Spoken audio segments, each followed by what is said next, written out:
toi, ô éternel Dieu. Papa, avec sa bouche, ô éternel Dieu. Papa, afin que nous puissions recevoir, ô éternel Dieu. Papa, ce que tu as pour chacun d'entre nous, que nous puissions, non pas seulement recevoir, nous puissions mettre en pratique. Béni sois-tu, alléluia, parce que tu disposes nos cœurs encore à écouter, ô éternel Dieu. Papa, ce que tu as pour nous ce soir, et la gloire et l'honneur de toi, dans le nom de Jésus que j'ai prié.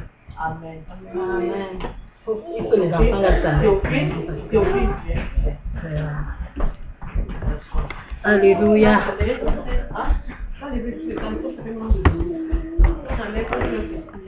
Nous bénissons le Seigneur pour l'opportunité qu'il nous donne de nous tenir en sa présence en cette journée. Nous allons méditer. J'ai préparé un petit thème, vraiment, c'est comme une petite exhortation, que pour nous, non, c'est aussi un encouragement. Je peux aussi appeler ça une mise en garde. Parce que on marche avec Dieu, mais il y a des moments où on doit faire des pauses, et on doit reconsidérer nos vies, on doit nous examiner. Parce que si tu avances, tu cours, tu ne sais même pas où tu pars. Tu ne sais même pas si tu as atteint le niveau. Tu ne sais même pas, tu cours seulement pour courir. Imaginons des coureurs maintenant. On dit voici la ligne de départ. On a mis une ligne d'arrivée. Observez un peu la course. Lorsque quelqu'un court, il y a des gens qui courent seulement, il arrive devant. Il y a d'autres qui courent, ils guettent derrière pour voir où les autres se trouvent.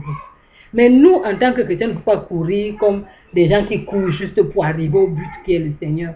Nous devons nous examiner parce que dans notre course en tant que chrétiens, Dieu a trouvé des temps de pause, des temps de méditation. C'est pour ça qu'il nous a donné le temps de la méditation, des temps de prière, des temps même où il y a des épreuves qui viennent sur notre chemin et nous devons nous examiner.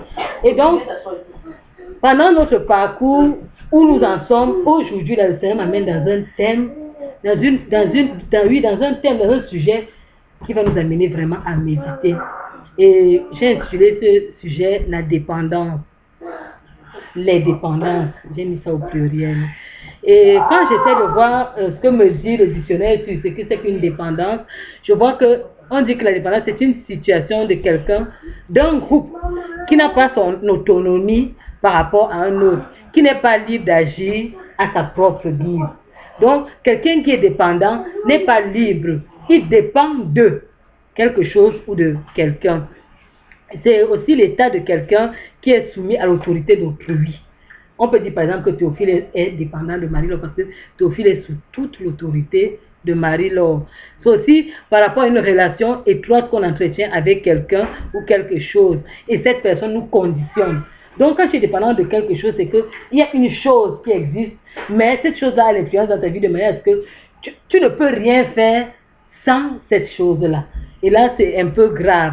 Et moi, quand j'essaie de regarder la synonymie, je me rends compte que les dépendances sont dans le fond un peu comme une idolâtrie.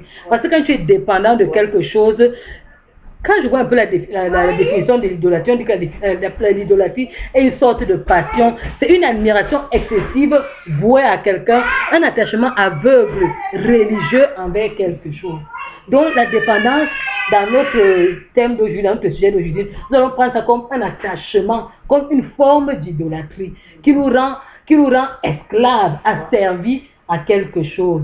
Et quand j'essaie de regarder, quand le Seigneur me donnait cette thème, je disais, Seigneur, je vais parler de dépendance, mais je vais parler de la dépendance par rapport à quoi, ou par rapport à quel événement qui peut nous arriver dans la vie. J'essaie de regarder un peu la vie que nous vivons actuellement. Nous avons la grâce que nous sommes chrétiens. En tant que chrétiens, nous sommes avertis. Nous écoutons la parole de Dieu régulièrement. Nous avons des enseignements dans nos églises. Nous avons la parole de Dieu que nous méditons. Nous avons nos frères qui nous conseillent. En fait, notre environnement, apparemment, est un environnement qui nous préserve du mal et qui nous préserve du péché. Mais quand nous fouillons très bien dans cet environnement, on se rendra compte qu'il y a des petites choses dans nos vies qui peuvent être encore comme des dépendances. J'ai essayé de regarder, j'ai vu, il y a une chose banale comme la télévision. La télévision en elle n'est pas une mauvaise chose parce qu'au travers de la télévision, nous avons des informations, nous pouvons avoir des nouvelles comme nous sommes dans une contrée éloignée de notre contrée d'origine, avoir des nouvelles de notre contrée, nous pouvons connaître l'environnement qui nous entoure, nous pouvons avoir une foule d'informations au travers de la télévision. Mais nous avons aussi au travers de la télévision un instrument que le diable peut utiliser pour rendre les enfants de Dieu dépendants. Et quand nous regardons cela, nous pouvons voir par exemple quand tu essaies de regarder peut-être ta journée, une journée, tu l'examines 24 heures. Tu regardes la télévision combien de fois? Qu'est-ce que tu regardes à la télévision? Et qu'est-ce que cela t'apporte? Vous allez voir, on a des séries qu'on aime. C'est pas mauvais. Mais la question c'est, la série là, qu'est-ce que ça t'apporte dans ta vie? Peut-être que tu as des enseignements, mais qu'est-ce que ces enseignements-là, est-ce qu'ils sont nécessaires à ta vie de foi? Bien, maintenant, disons même que tu regardes la série, ce n'est pas mauvais, donc même si tu tires les bonnes informations. Mais comment tu fais? Si une journée tu passes sans regarder ta série, si une semaine tu passes sans regarder ta série, est-ce que la série est devenue indispensable pour toi que lorsque tu rates un épisode, tu dis, mais j'ai raté, il faut que je passe, tu cherches par tous les moyens à connaître les renseignements sur la série que tu as raté parce que il ne fallait pas que tu rates cet épisode-là. Là, si ça commence à arriver à ce point-là, ça signifie que tu es en train de développer une dépendance inconsciente sans te rendre compte. Et ça a de l'influence dans ta vie parce que la Bible nous dit, nous allons un peu lire la parole de Dieu. Nous allons prendre nos Bibles pour lire ce que la parole de Dieu nous dit à propos d'abord de ce que le Seigneur veut de nous en tant que chrétiens, en tant qu'enfants de Dieu. Dans Matthieu chapitre 22, verset 37, nous allons lire le commandement que le Seigneur nous donne en tant qu'enfants de Dieu. Premièrement, c'est très important que à partir de ces commandements, nous allons comprendre beaucoup de choses. Matthieu chapitre 22, verset 37, celui qui est arrivé peut lire. Jésus lui dit, aime le Seigneur ton Dieu avec tout ton cœur, toute ton âme et toute ta pensée. Amen. Quelqu'un peut lire encore dans une autre version. J'ai traduit en fait. Jésus lui répondit, tu aimeras le Seigneur ton Dieu de tout ton cœur, de toute ton âme et de toute ta pensée. Amen. Vous vous rendez compte? C'est ça, l'écrit en italien, donc en disant de traduire. Ça veut dire que, en fait, toi et moi, nous avons un commandement qui est très important qui gouverne nos vies en tant que chrétiens. C'est que notre Dieu, nous devons l'aimer de tout notre cœur, de toutes nos pensées et de toute notre âme. Ça veut dire que notre âme là, toutes les choses qui doivent toucher notre âme doivent nous conduire vers ce Seigneur-là. Mais vous voyez, voilà une petite porte que nous pouvons avoir ouverte, la porte de la télévision, où on a développé une petite, sans nous rendre compte, une petite idolâtrie, qu'il faut qu'on voit toujours ces petits dessins animaux, cette émission télé ou bien cette série-là. Tu peux voir une émission 1, 2, 3 fois, c'est bien, mais quand ça devient une dépendance que tous les jours, ça devient un culte en fait. Tous les jours à telle heure, quand l'émission n'a pas, il faut que je sois là. J'adore, j'écoute, oh, mon âme est contente, oui, ils ont fait comme ça. Hein. Ça commence à être des sensations, ça te procure une joie que la présence de Dieu doit te procurer. Parce que la jouissance que tu as en regardant ce film est semblable à la jouissance que tu as envers ton Dieu. Il dit que tu ne dois pas mettre d'autres personnes devant sa face. La seule chose qui te permet, le Seigneur, c'est de l'aimer lui. Dieu est un Dieu jaloux. Mais tu développes cette dépendance avec cette série-là. Ou bien, pour d'autres personnes, ce n'est même pas au niveau du cinéma, c'est au niveau de la tenue vestimentaire. Vous voyez que des gens ont des attachements envers la tenue vestimentaire. Il faut absolument que je sois comme ça. Il faut absolument que je mette tel vêtement. Ou bien la dépendance affective. Vous savez que un être aimé peut devenir une forme d'idolâtrie dans nos vies, une sorte de dépendance. Je nous dis que ici, là, nous devons l'aimer lui, de tout notre cœur, de toute notre âme et de toute notre pensée. C'est bien d'aimer quelqu'un, mais quand l'amour envers quelqu'un devient remplacé par l'amour de Dieu, où il est ton tout, il est ton alpha et ton oméga, ça devient dangereux. Ça devient une sorte de dépendance, ça devient une forme d'idolâtrie. Et ça, Dieu n'est pas content de ce genre de truc-là. Ou bien une dépendance, nous voyons actuellement, le monde a développé le côté artistique au point où les artistes sont devenus comme des petits dieux. Tout le monde veut s'habiller comme lui, tout le monde veut faire comme lui. Nous voulons même nos enfants maintenant faire des signes qu'ils ne connaissent même pas. Des signes, c'est-à-dire que non, c'est tel chanteur qui a fait tel signe-là, mais ils ne savent pas que parfois ces signes sont empruntés des ordres exotériques. Mais ils font ces signes-là. Tout simplement parce qu'ils sont dépendants de ce genre. Il a se dit c'est mon idole. Oh, je l'adore. Oh, quand il chante, je suis comme ça. Oh, quand il fait ceci, je suis comme ça. Nous on fait très très attention.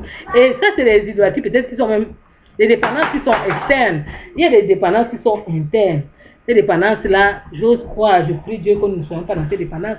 Ou quelqu'un développe peut-être, il adore le sexe, ou bien il adore, il se retrouve dans une masturbation chronique, des choses qui touchent, parce que la Bible dit que notre corps est le temple du Saint-Esprit. Mais dans ces choses-là, l'idolâtrie ou bien la dépendance dans ces choses-là souille notre propre corps. Nous avons par exemple des dépendances comme la cigarette. Tu souilles le corps parce que Dieu, ton corps est considéré comme le temple de Dieu. Tu as une dépendance avec un truc qui te détruit, parce que la cigarette détruit non seulement ton corps, mais elle détruit aussi le temple que Dieu te donne. Parce que si tu tombes malade, à ce moment-là, ce n'est pas Dieu qui t'envoie dans la maladie, c'est toi, puisque tu développes cette dépendance-là envers ces signes-là. Et comment tu peux donc identifier la dépendance dans ta vie? Tu verras que tu as un attachement chaque fois que cette chose doit avoir lieu, ou bien cette chose est à côté de toi. Dieu n'est plus le centre dans ta vie. C'est cette chose-là ou rien. C'est cette chose-là qui doit se faire dans ta vie. Cette chose-là que tu dois voir, cette chose-là que tu dois approcher, cette chose-là à qui tu dois absolument parler. Fais attention, ça, tu es en train de développer une dépendance. Ou bien encore, quand tu rates cette chose-là, ton cœur est mal. Tu es comme si tu es malade. Parce que cette chose-là te manque. C'est vraiment, c'est subtil parce qu'on ne se rend pas facilement compte. Mais c'est une forme d'idolâtrie qu'on développe envers les personnes là. Ou bien, quand la personne n'est pas là, ou bien la chose, tu n'as pas fait ça. C'est comme si ta journée est ratée. Tu n'as plus rien à faire. Pour toi, tout est perdu parce que tu n'as pas satisfait cette dépendance-là, ce trait-là qui te conduit dans ces choses qui ne sont pas toujours agréables au Seigneur. Donc, je te donne encore un autre signe pour identifier cette dépendance, c'est que quand on se sent mal en tant que chrétien, Dieu nous dit que celui-là qui a le cœur brisé et construit doit aller vers lui. Mais toi, tu verras que quand tu as une dépendance envers quelque chose, c'est quand la chose-là est là. Quand la chose-là s'approche de toi, tu es content. La jouissance que le Seigneur te donne, la jouissance que tu prends dans la présence de Dieu, c'est la même jouissance que tu manifestes quand la chose-là est là. Quand tu vois ta série, tu es tellement concentré. Tu connais même déjà, parfois tu connais même déjà le scénario, comment il va se dérouler. Mais tu es tellement je ne sais pas. Ça c'est la jouissance que tu ressens là, c'est la jouissance qu'on ressent généralement quand on loue le Seigneur. Tu es dans la jouissance que l'allégresse que mon sauveur. Vraiment, je suis content de t'appartenir, d'être choisi par toi, d'être choyé par toi. Mais cette jouissance que Dieu attend quand tu es dans ta présence, parfois quand tu es dans la présence de Dieu, tu pries vite pour aller retrouver ta série ou bien ton objet de dépendance. Vraiment, nous devons faire très attention parce que en ce temps-ci, l'ennemi, parce que tu as le discernement, tu discernes facilement que ça c'est l'ennemi, ça c'est l'ennemi. Mais là, au niveau de la dépendance, tu ne discernes pas facilement, tu dis que c'est une distraction, c'est un divertissement. Ce sont les divertissements qui sont des choses qui peuvent causer ta perte. Donc nous devons faire très très attention. Et c'est subtil parce que tu dis que non, je me relaxe seulement, oh je veux seulement marcher avec ça, oh je veux seulement faire comme si, c'est juste un peu de ça me fait du bien vraiment. En ce temps, quand je suis tellement stressé, je ne peux pas mettre telle musique là, ça me fait du bien. Non, quand tu es tellement stressé, tu dois aller devant Dieu. Il dit de déposer tes fardeaux, toi qui es fatigué et chargé, et il va te donner du repos. Alors, d'autres choses, d'autres questions qui peuvent t'aider vraiment à discerner, à sortir des dépendances, là c'est, tu peux te poser la question de savoir, quand je veux me relaxer, vers qui, quel est mon premier truc, vers qui je vais courir, est-ce vers Dieu, est-ce vers la télé, est-ce vers je ne sais pas quoi, quel est le premier truc qui t'attire quand tu sens vraiment un besoin dans ton cœur? Ça doit en principe être Dieu, parce qu'il dit que il ne partage pas sa gloire avec quelqu'un. Il dit que, nous allons lire ce passage, je pense que c'est important pour nous, dans 1 Corinthiens 6, où le Seigneur dit, 1 Corinthiens 6, 9 à 11, il cite l'idolâtrie parmi ces choses condamnables devant lui, et il dit que les personnes qui font ce genre de choses n'hériteront pas le royaume de Dieu, tout simplement, il n'y a pas de demi-mesure dans cette chose-là. 1 Corinthiens 6, à partir du verset 9 au verset 10, on peut au verset 10. Il est écrit, ne savez-vous pas que les injustes n'hériteront point le royaume de Dieu? Vous avez compris. La première phrase, c'est que les injustes. Et il dit, ne vous y trompez pas, ni on cite dans les qualités, parce qu'il dit, la première phrase, ne savez-vous pas que les injustes n'hériteront pas le royaume de Dieu? Donc, la phrase est introductive. On va maintenant voir le nombre de personnes qui sont alignées dans la lignée des injustes. Il dit, ni les impudiques, ni les idolâtres. Je m'arrête à idolâtres parce que c'est idolâtre qui nous intéresse ici là. Il dit que les idolâtres n'hériteront pas, si tu vas au verset 10 à la fin, il dit, n'hériteront pas au royaume de Dieu. Vous vous rendez compte? Donc, il y a parmi les choses que Dieu considère comme injustes, il y a l'idolâtrie.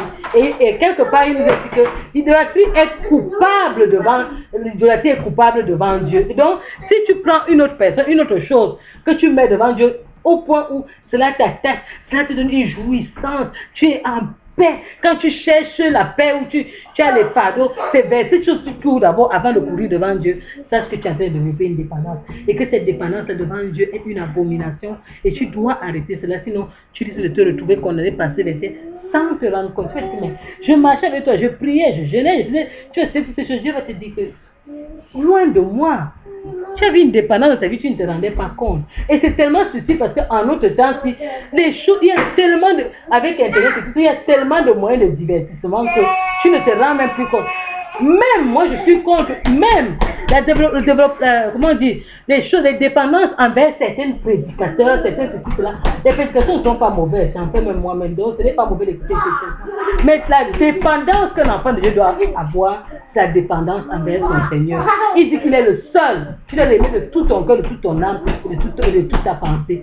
Une autre chose ne doit pas être prendre la place de Dieu dans ta vie. Donc quand je veux me consoler, tu pars sur Internet, tu fouilles. Il y a tel prédicateur qui faisait souvent comme ça, c'est bon d'écouter de l'enseignement.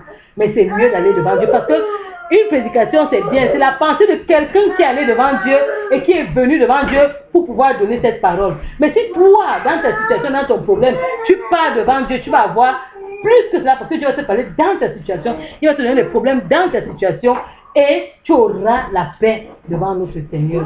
Vraiment, voilà le petit message que je voulais nous donner, le petit encouragement que je voulais nous donner. En ce temps où nous voyons l'abomination partout dans le monde, faisons attention. Ne développons pas des dépendances qui vont nous amener à perdre Jésus dans nos vies. Faisons attention à notre conduite.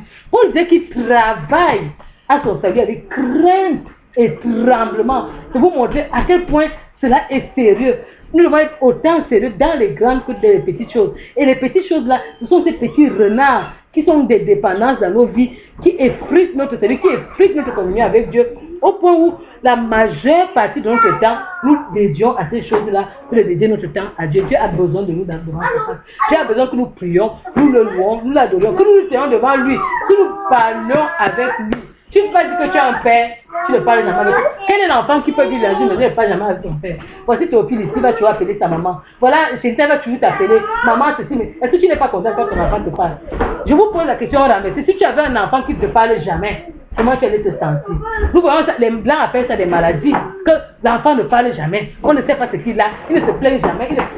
C'est une maladie. Imaginez voilà, si les humains trouvent maladie, quelque chose qui trouve anormal, qu'un enfant ne vient jamais nous parler, comment Dieu va trouver ça, lui qui est notre créateur et qui s'attend que jour après jour, lui il est fidèle, il te donne la vie, il te donne la santé, il pourvoit tes besoins, il te déroule le tapis rouge afin que tu sois à l'aise.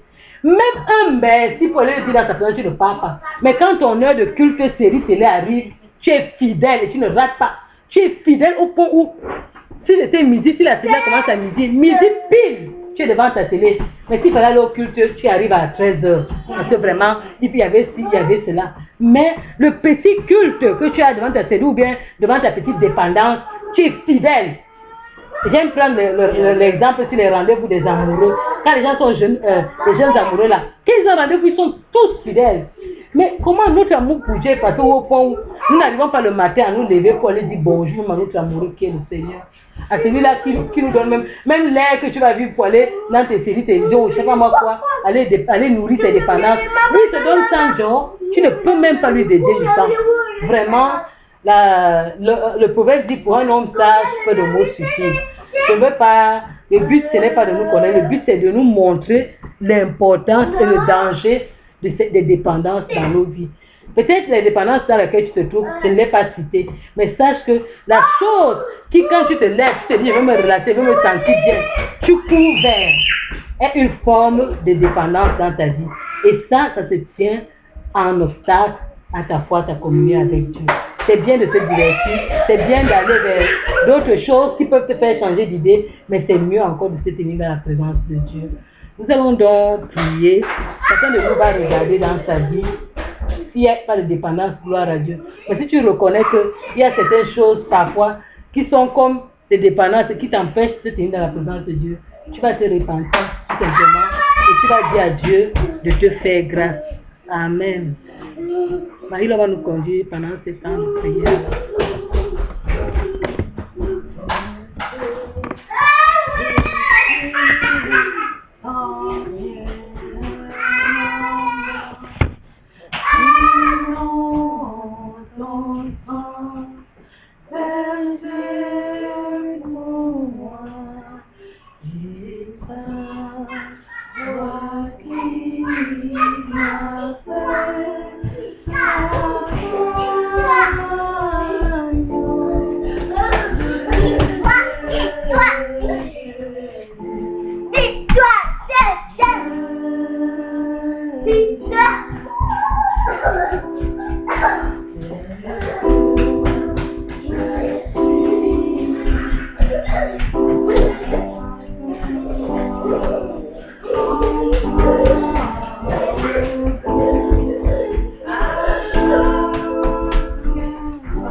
Afin qu'il puisse vraiment nous délivrer de cette dépendance. Nous avons écouté la parole de Dieu ce soir.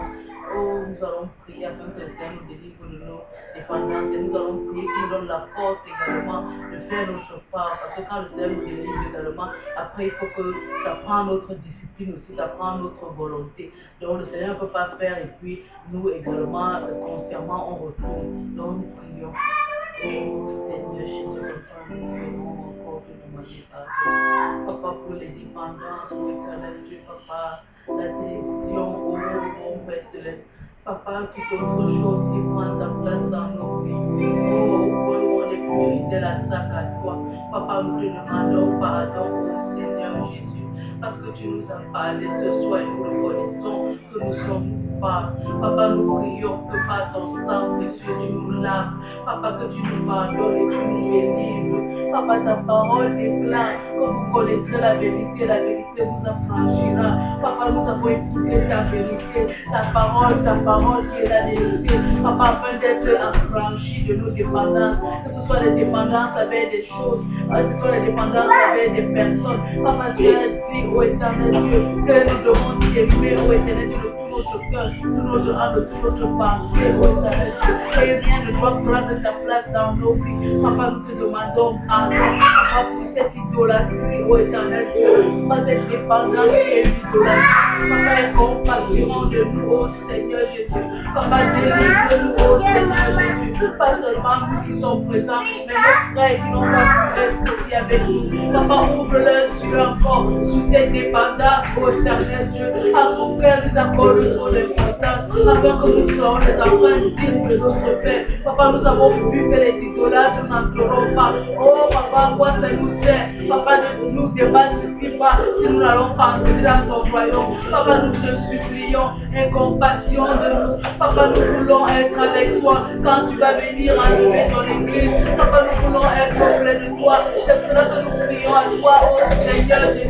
Viens au secours de notre foi, viens au secours de notre faiblesse. Viens nous délivrer, oh Seigneur Jésus. Afin que nos cœurs soient complètement à toi, oh Seigneur. Papa, que nous marchions, oh Seigneur Dieu. Papa, d'une manière digne de tes enfants. Oh Seigneur, comme nous avons eu les cas avec nos enfants. Oh, qu'un enfant qui vient toujours parler à son père. Un enfant qui vient sous la coupole de son père. Papa, nous supplions ta grâce. Nous avons besoin de toi. Nous avons besoin de ta grâce. Et nous avons besoin de discipline. Donc nous êtes des personnes disciplinées. Tu as déclaré dans Romains 14 que le péché n'aura plus de pouvoir sur nous. Parce que à la croix, tu as vaincu le péché. Il n'a plus de droit sur nous. C'est pour ça que nous supplions ta grâce, que tu nous délivres et que tu nous donnes d'exercer cette autorité, de nous faire violents, de nous faire parce que ça prend également notre volonté. Oh Seigneur Jésus, je t'en supplie, papa, accorde-nous cette grâce, papa, de marcher comme tu attends de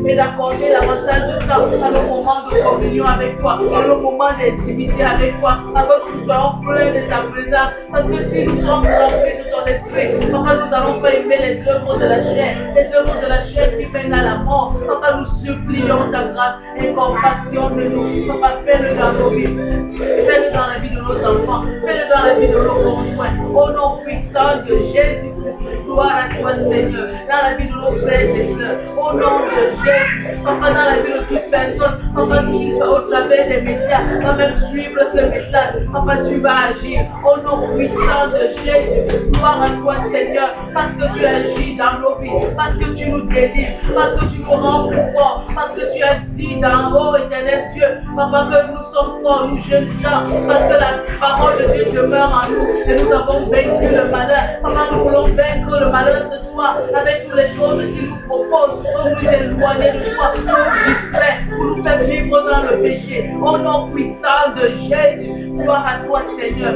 parce que Christ a vaincu encore pour nous. Alléluia. Et nous avons la force en lui. Nous sommes plus que vainqueurs par Christ qui nous fortifie. Au nom puissant de Jésus, gloire à toi Seigneur Jésus. Alléluia.